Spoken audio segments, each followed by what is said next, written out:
Welcome to the Financial Purpose Podcast. All opinions expressed by me or guests of the podcast are solely our own opinions and do not reflect the opinion of Life Moves Wealth Management. This podcast is for informational purposes only and should not be relied upon for any financial or investment decisions. Clients of Life Moves Wealth Management may maintain positions in the securities discussed in this podcast. Hello, I'm your host, Dale Schaefer, and here's another great episode starting now. Let's go.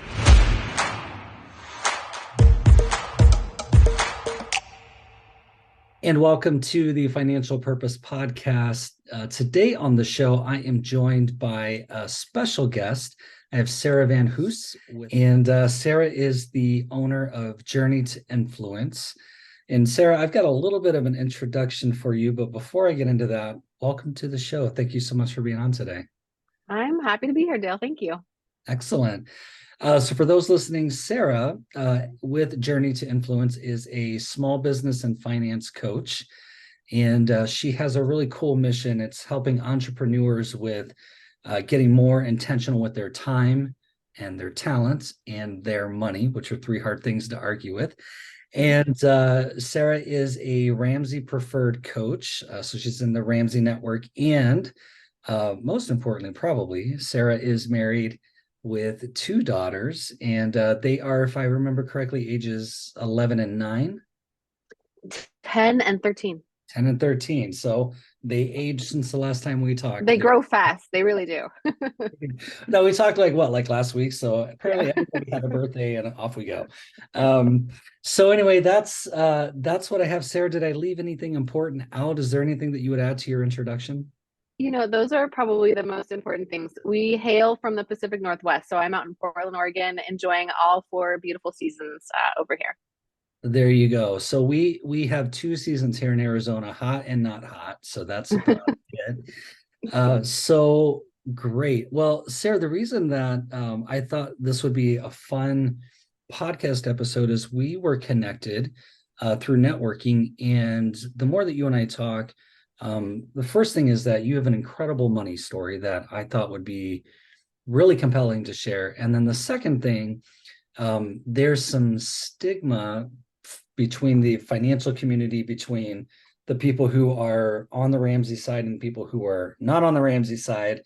And I think it's perfectly acceptable to go down the middle, especially as an advisor. So I think we could get into more of that later, but let's start just with teeing up your money story, kind of how you went from where you started on your journey to here. Yeah, it's such a good story. I didn't feel like it was a good story in the middle of it, but looking back, right, hindsight's 2020. It's a great story. It was 2017. I want to say it's 2017. I should get my years right, but it was a while ago, right? It's been a number of years ago. Now my husband and I, no, it was 2013. Right, ages of my daughters. I'm remembering now. 2013, my husband and I had moved into the house that we live in now. I had taken a week off of work. We're unpacking boxes, and I'm listening to Dave Ramsey's Financial Peace University on CD. That's how long ago this was. It was on CD. Sure. And understanding a little bit more about this money management philosophy that sounded really new to me. Living on less than you make, reducing your debt obligation, getting intense, right? Gazelle intense, right? With some of your finances. And that was the first time that I had ever added up how much total debt we had. So between the two of us, we had a total of $700,000 in debt. So that was a couple of mortgages, a couple of car loans, a couple of student loans, a couple of credit cards, we had just a pair of everything. Yeah. And that was the point that I actually felt the weight of that. Like I felt the heaviness of that amount of obligation. At the time, my daughters were my oldest was almost 3, and my youngest was still crawling. And I didn't have that overwhelming mom desire to stay home with them during those little tiny years. But I also knew that I didn't have the option, even if I wanted to. Like my salary, both of our salaries were required to meet the minimums, like to pay all of our bills. We both had to be working. So I felt really pushed in this corner of having no options. And I don't know about you, but like I want to have options. Like I want to choose what I want to do because that's what I wanted to do, not because I had to do it. So it was at that point that I'm like, okay, like let's clean up our debt situation and see what other options become available to us. So it was at that point that we got serious about not wanting to be in as much debt and started to get ourselves out of that. So got on a budget, started living on less than we made, went through the process of eliminating all of our consumer debt. And today, like we are left with just one mortgage and about $200,000 left on that mortgage. So we paid off $500,000 right in total debt. About 70,000 of that was like traditional consumer debt. So $500,000, doing the math, your journey started in 2013. So when did you reach that $500,000 of payoff? Like when was that finished? Yeah, relatively quickly, like in the grand scheme of things. So 17, I want to say that we unloaded two mortgages, right? We had two rental properties that we weren't making any money on and just got out of. Okay. Um, then car loan, right? Two car loans that we paid off, right? Credit cards that we paid off, student loans that we paid off. My husband's student loan was the last thing that went. So it was about 4 years that it took to unpack those. That is an impressive number and impressive progress. So walk me through, you're listening to Financial Peace, you added up the debt. I can imagine it seemed overwhelming. Totally. Yeah. So what gave you the kind of the not only the motivation, but really the I don't know if confidence is the right word, but even just like the guts to go after it, right? So what made you and your husband decide, okay, this is what we're going to do? Tell me kind of how that went. Tell me about the sacrifices you had to make, because that's the part that nobody wants to do through that Yeah. process, right? Yeah. I think, we're doing it right, and that's not really the first time that I was kind of cued into other people were getting out of debt intentionally, right, versus just happenstantially, like once you paid something off. So it was new information for me, and hearing that other people were doing this through Financial Peace University as I got introduced to more people, then I found more people, right, that were doing something similar. So that was encouraging. And I mean, I enough about myself, or I knew enough about my husband that once we sort of set our minds to something, like we're gonna figure it out. Like one way or another, we're gonna figure out how to make it happen. Again, like this idea of options. Like I don't like to not have options. So how can I make something more available so that I can make more intentional choices? And we did make sacrifices, sure, during that time period. Um, Probably the most extreme and the one that my husband does not want to talk about is like we DIY'd a lot of things, like a lot of things. Everything, from car washes, and I stopped dyeing my hair for women, like ladies. I stopped dyeing my hair for a couple of years. I found out what my natural hair color was. Like I hadn't seen it in a really long time. I made my own laundry detergent, like laundry detergent. Like I made like 5 gallon buckets worth of laundry detergent, for like $12 or something that lasted like 6 months or something crazy. Um, yeah, so that was he hated the laundry detergent. But yeah, there's a lot of like creative small things that we did. We did not on our favorite things, and I think that this is an important message as well. Like the things that we truly valued when it comes to how we spend our money. Um, my husband and I really enjoy taking vacation and spending that time together alone without our children. And that was an important thing that we retained. It didn't look as elaborate, perhaps, as a credit card vacation had, but it was still intentional kind of time away that we weren't willing to not do, right, for a period of time. We didn't stop contributing to our retirement accounts during that time. Again, that was a choice that we made. We knew that our journey wasn't going to be 10 or 15 years long. We knew that we were going to be able to keep it short and tight in terms of what that timeline looked like. So we were willing to let our debt timeline be a little bit lengthier and retain keep doing our retirement contribution. So it looked different. You know, we were creative with I'm trying to think now, like it's been a little while, right? How we did groceries, like how we did shopping, you know, in general. Consignment stores, right, are still some of my best friends, right, for my kids and even my own clothes. So there's some habits that we picked up that I was like, oh yeah, this is definitely the way to do it. I want to spend money on the things that are really important to me. I don't want to spend money on the things that are not as important to me. So just like making those choices. So some things that have certainly carried through on the other side of being debt free as well.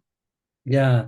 I really like the approach of aligning that to your values. I talk a lot about, and even the name of this podcast, having a financial purpose, and that financial purpose is always tied to what's most important to you about how you use your money.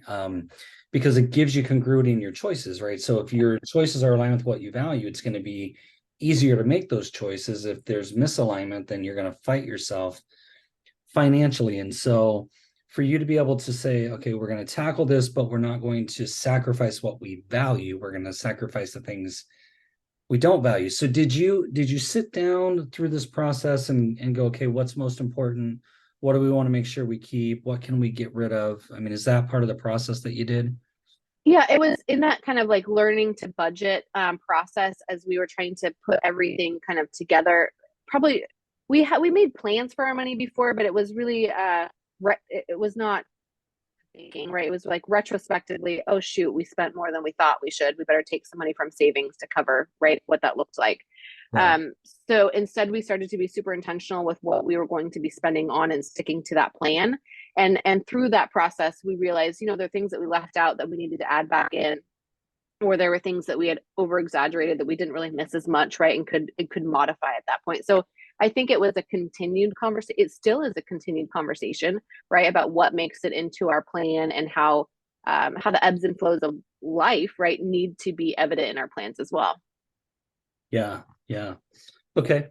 And so through that process, um, 4 years out of debt, you were working Mm-hmm. and you needed both of your salaries. So from the time that the last thing was your husband's student loan.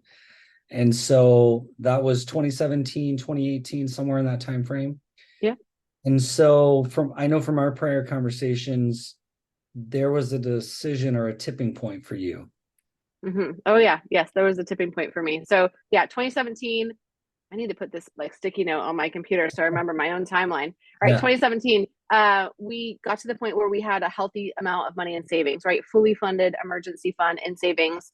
That feeling of having our debt paid off, having a nice little pile of money in the bank, contributing to a retirement, like all of these like adulting things, right, that were like crossing off the list, all felt so good to do. I wanted that for everybody. So certainly started telling all my friends and family, right, there's a different way, right, to deal with your money, right, helping folks, you know, friends and family. Got to this tipping point in 2019 where my husband and I are on vacation. We are spending more money on vacation now because we can. We've got options. We are vacationing on this little island off of Cancun, Mexico, called Isla Mujeres. Small little island, beautiful white sandy beaches, clear water. And we're talking about retiring there. Like we're going to buy our little retirement home down there and spend part of our year down there. We get back, we get ready to go home back to PDX from Cancun. And I was like, wait a minute. Why do we have to wait to do the things that we really want to do until we're old? Like who decided this, right? That once you're old and retired, you can do XYZ. It's like, why do we have to do that later? Like, why can't we do that now?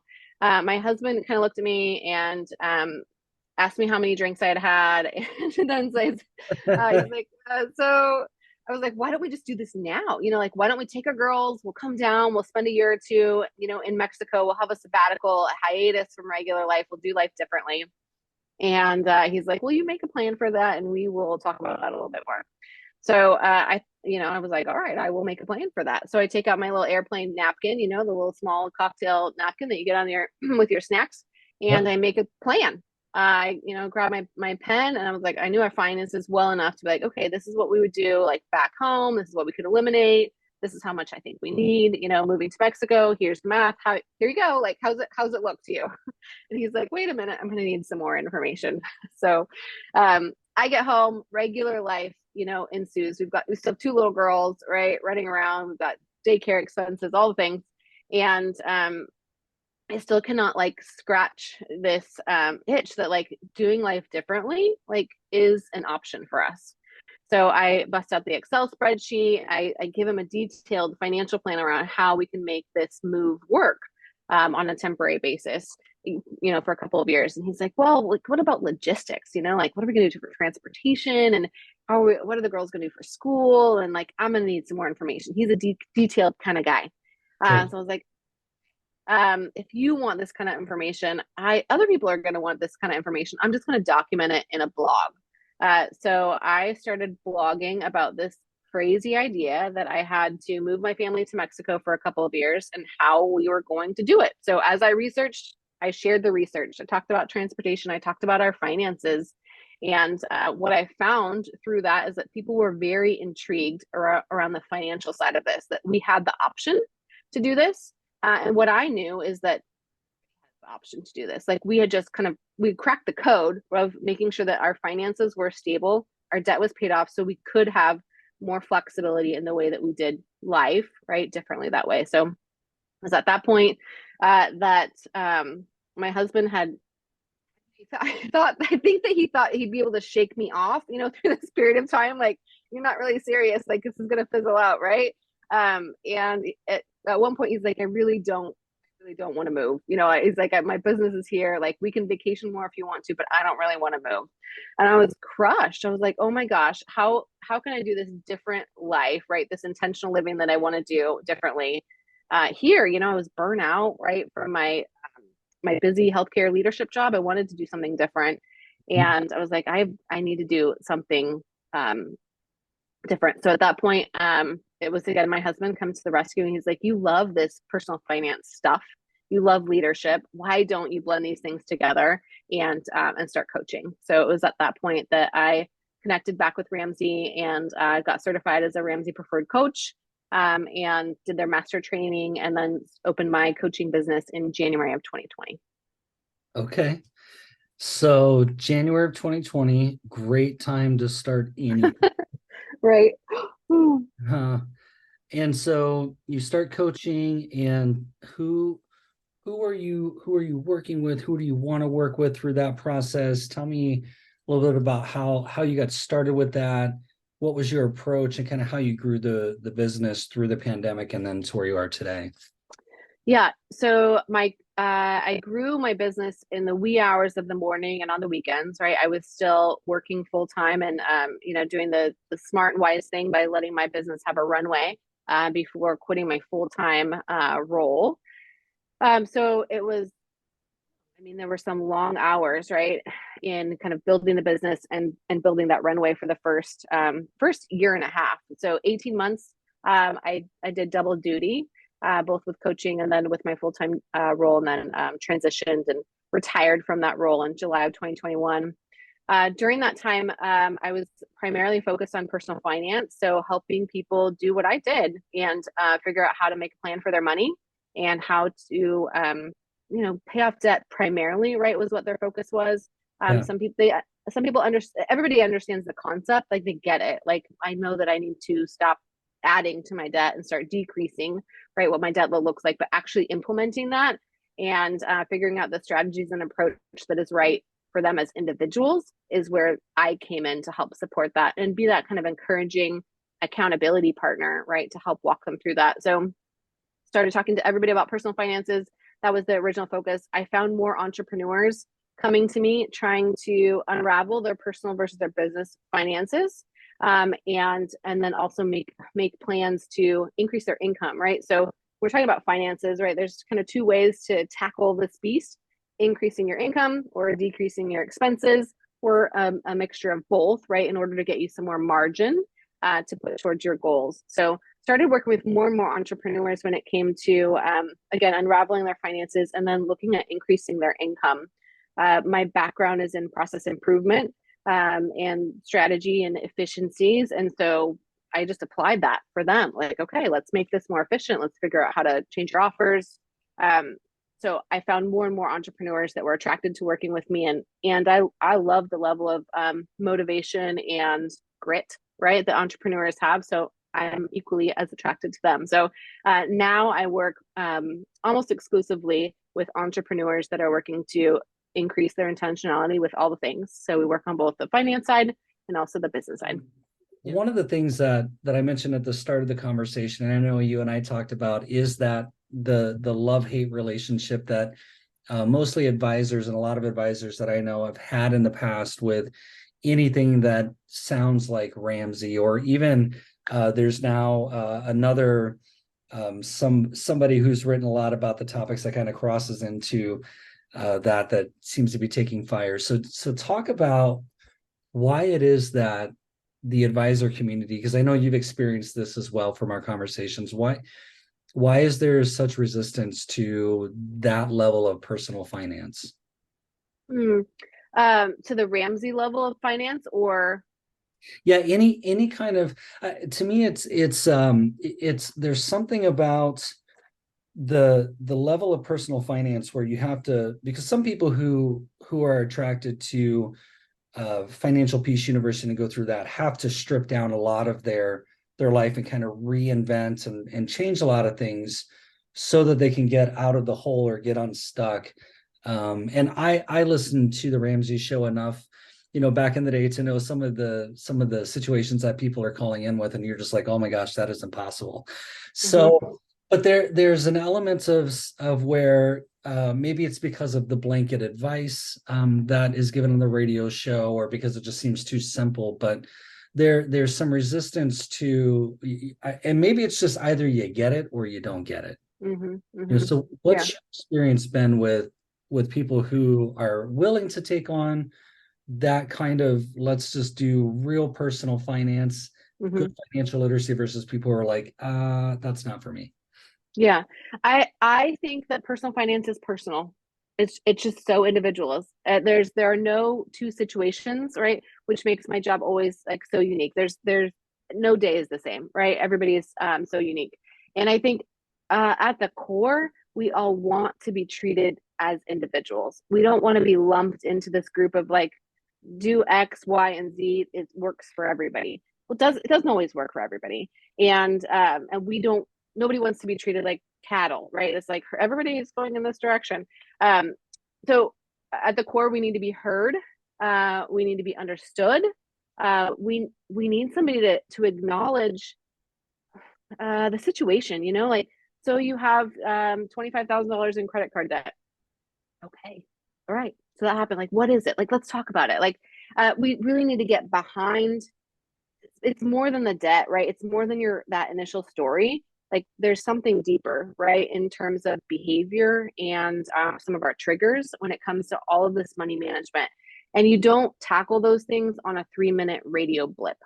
Those Right. the deeper level conversations are not happening, and they're being missed. So if people are just listening to a radio show or just getting these like little snippets of advice, it is so surface level and it does not get to the core of what's happening in people's real life. So when we talk about sustainable change, yes, you could eat rice and beans for a period of time, but you're not going to eat rice and beans for the next 6 years if you've got $150,000 in credit card debt. So making sure that you find somebody that you can talk to, right, to actually hear your story and help you make a plan that is individualized and sustainable. Super important to me. Yeah. Yeah, completely agree. So in the realm of what you do when you're working with entrepreneurs, talk to me a little bit about what that looks like. What kind of problems are you being presented with? What are you putting together for them? What are you working on? What's the term of engagement? Kind of walk me through your process there. Yeah. With entrepreneurs, again, like everybody's got a unique story and unique situations that they're trying to solve. A lot of folks that I work with are solopreneurs.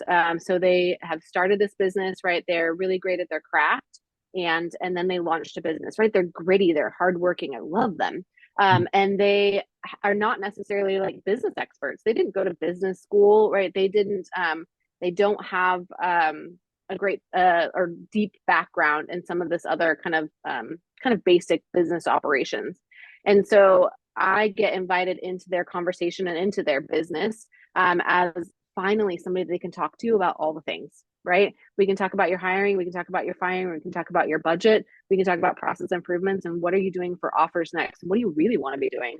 What tasks are you doing that you probably need to be delegating out? So it's really finally having somebody that they can unload to, right? And then we get it all out and then we put it all back together. We decide what needs to be left on the table, what needs to be prioritized, what are the goals for the coming year.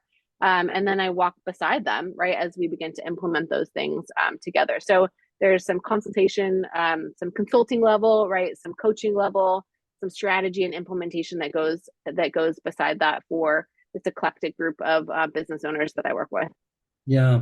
And being solopreneurs, which I work with a few of them as well in the work that I do, they are people who from an income and a tax perspective, it all kind of is spaghetti between the Yes. business and the personal, right? So I imagine that you're touching a lot of the personal finance through the business finance because it kind of all ends out roughly into the same pie, right? Exactly. Yeah, that is one of the benefits is that we don't always start with business and end with personal. Sometimes we start with personal and we end with business, but they all get talked about, like you said, because they are mixed up in together. And we need to figure out, well, how much does the business need to make, right, in order for you to keep XYZ lifestyle, or for us to make sure that we're making progress on these personal goals that have nothing to do with your business. Yeah. Okay. And through the personal finance and definitely with the consulting work that you're doing, what's the kind of the difference, I guess, between what you do in your role and what a financial advisor does? How is that work different? Yeah, I consider myself a preliminary to working with an advisor. So I'm helping you get organized with your finances. We're starting to talk about some bigger level goals, but first we just have to walk through the daily. Really, when it comes down to what I'm doing, we're talking about what's happening with your finances on a monthly basis. Sometimes we're touching base, right, around what's some of your behaviors, right, that are impacting your finances on a daily, weekly, monthly basis, so that you can get yourself organized and prepared to have bigger conversations with an advisor. So we're working through all that. I wouldn't even call it basics, right? There's some level of financial literacy that happens, meeting people where they're at. It's really important to me that there's no shame in your money game. However you came, whatever you learned, whatever you didn't learn, like, yeah, yes, like, let's start there. This is not taught in schools. It's not taught at home. What you do pick up at home is probably not the best thing that you want to keep moving with, right? So we just have to start somewhere. I don't care if you're 27 or 35 or 52, right? We just have to start somewhere. So dropping any shame and then really moving forward. So really helping people manage their money well, and manage their budget well, so that they can move forward and have bigger and better goals, right? Start investing, right, at a higher percentage, get caught up, right, if that's something that they need to get caught up with, and diversify, right, their investments in their portfolio. Yeah. Okay. Yeah, and I love that no shame in your money game. That might be the title of this episode. I'm gonna think about that, but I like that. So, and on that note, I know, Sarah, I found in my time as an advisor, I found a couple of people who we've looked at their situation, and there are some people where there are things that need to be cleaned up, taken care of before I can really help them. Because as you said, the word that you've used a few times and the word that I like is options, right? I call it the and. So financial planning has to be an and proposition, and options is definitely part of that. There are times where, as an advisor, the things that I'm advising them to do, they don't have the option to do because there's other things. And so there tends to be some shame built into that, because there's a lot of, in the financial community, there is some judgment that happens for prior decisions or prior Mm-hmm. financial decisions. And sometimes it's incidental, and it's little things like, oh, why did you invest that way? Or, you know, like, why did you buy that in your portfolio or whatever? And sometimes it's, why did why did you file your taxes this way, or whatever it is. And so sometimes the money shame is because we don't have the tools. We're not taught the tools. Yeah. A lot of people, myself included, aren't raised around money. And so we have to Yeah. learn these things, which means we probably are going to make mistakes along the way. Yeah.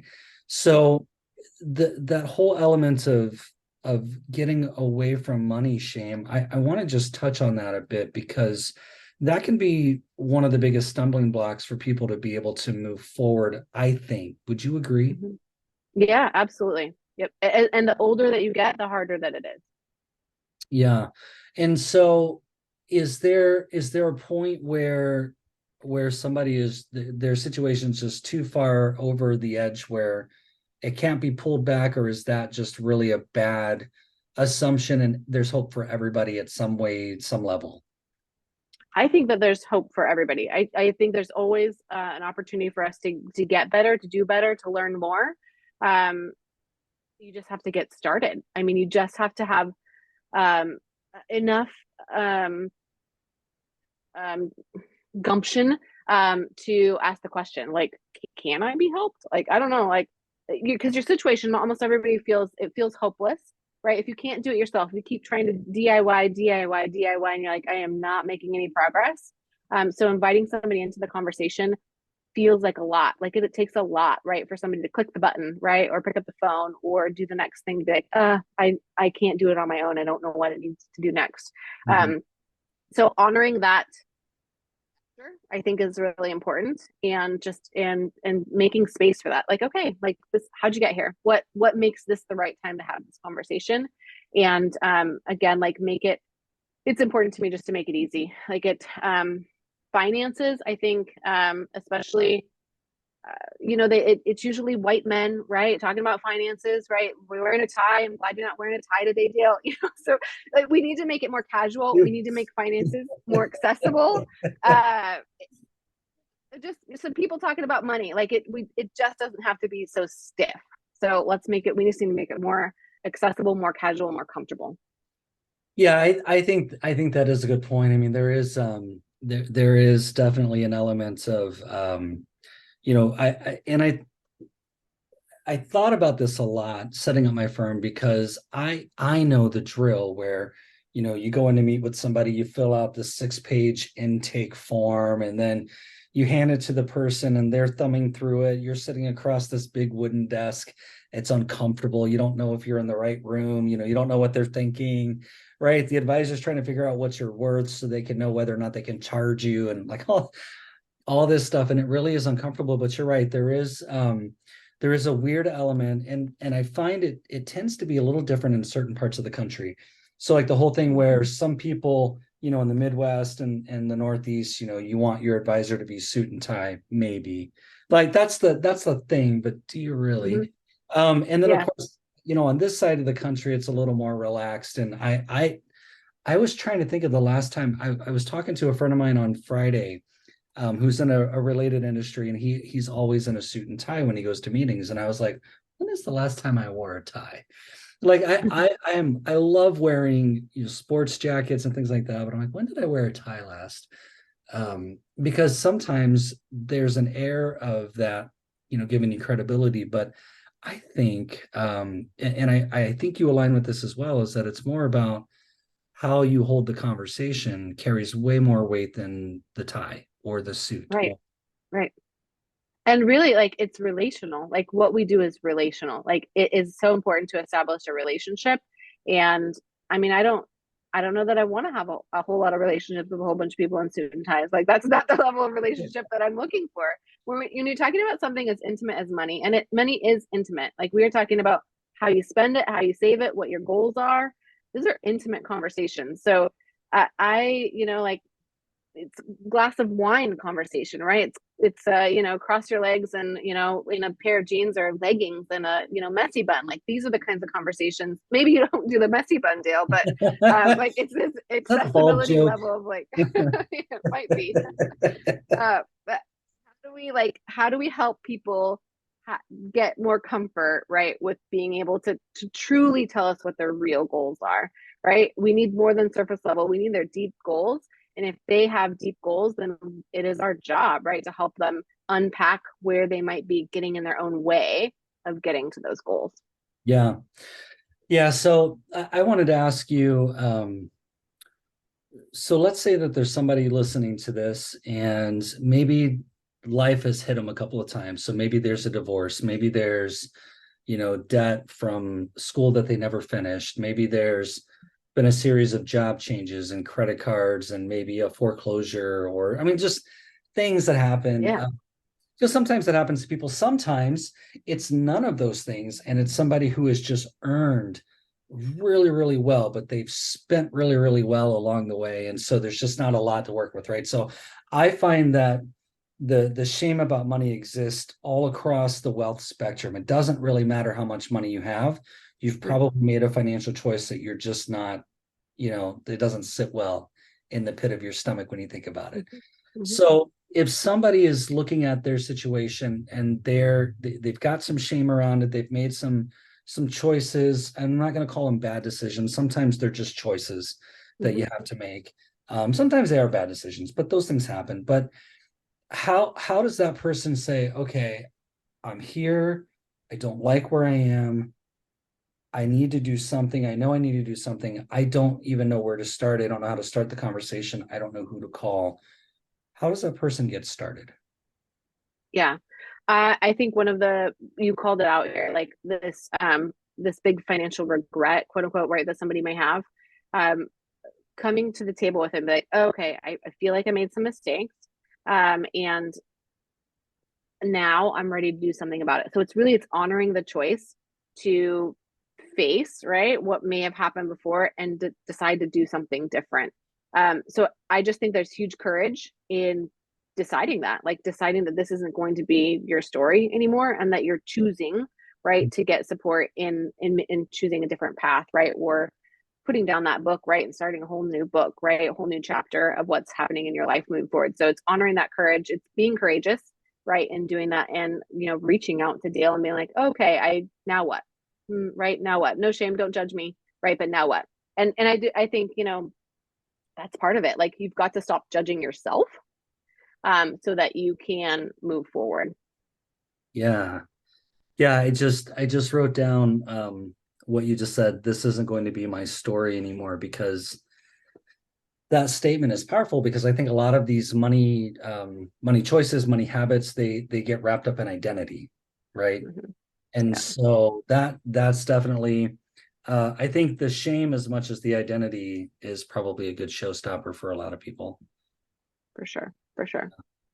So in your work helping people get through that barrier, um, what's the next step? I mean, the first step is just getting in touch with Sarah, right? And Yeah. then what happens? Yeah, then we look back for a minute, right? We do look at your money story, we unpack that, right, to some degree, and then we decide to leave it there, right? There really is like this kind of like, okay, we talk about growing up with money, right? We talk about, right, this background, what got you to this point, why now? Like, why is this important time to move forward, right, in your money story and your with a new money chapter? We put that, and then we determined to put that aside, right, and take steps moving forward. And it's really, we really start out by becoming super aware of your choices, your intentions. There's pausing that happens, like, okay, we're going to do something different with your money. Now, I ask people for the first month that we work together not to change anything about their money habits, but just to pay attention to them, pay attention to what's going in and what's going out. And sometimes this one act alone of just paying attention, this higher acuity or awareness of what's happening, sometimes they've not paid any attention whatsoever to what's going in or what's going out. So paying attention is this huge motivator and kind of aha moment. Like, I had no idea, right, that we were spending so much on DoorDash. I had no idea that my son's, Xbox games cost this much. I had no idea, like all of these things, right, that add up. So awareness, right, again, is that kind of like next step. Yeah. Yeah, I think that's crucial because you're right. The, $9 here and $17 there and $21. I mean, it just doesn't seem like much, but when it's Until aggregate, it's right $600 later. Yeah. yeah. Okay.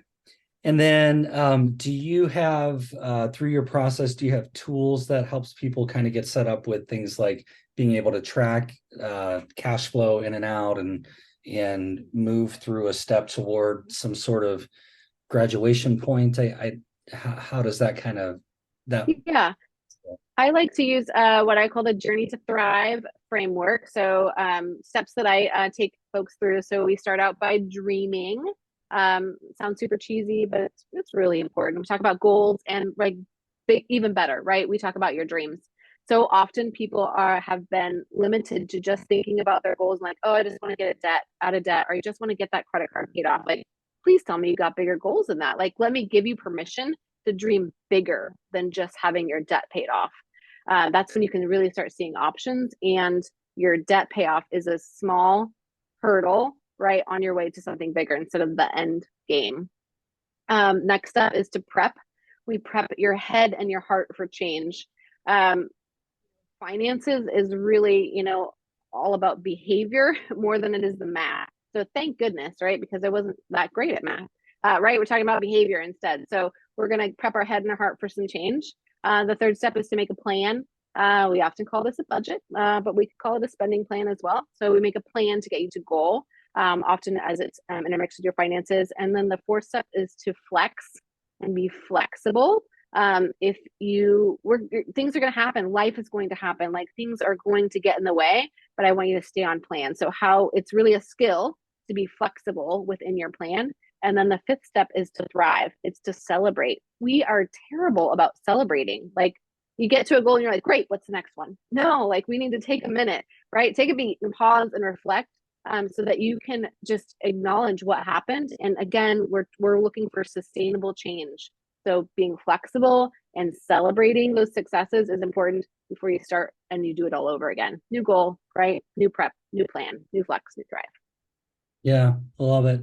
And then typically, the work that you do, is it an ongoing relationship? Does it have a time frame? Does it vary Yeah. because personal finance is personal? Does it Personal vary? finance is personal. Yeah. Most of my clients I work with for a 12-month time period. So we get to work together for a year. There are times that I do short-term intensive or short VIP days, that is, accelerated progress. But when it comes to kind of this finance and accountability, especially in the personal finance side, we usually work together for a year because I want to be there for you as life happens, so that you can do life on your own after that. So we graduate typically after that year. Okay, that's wonderful.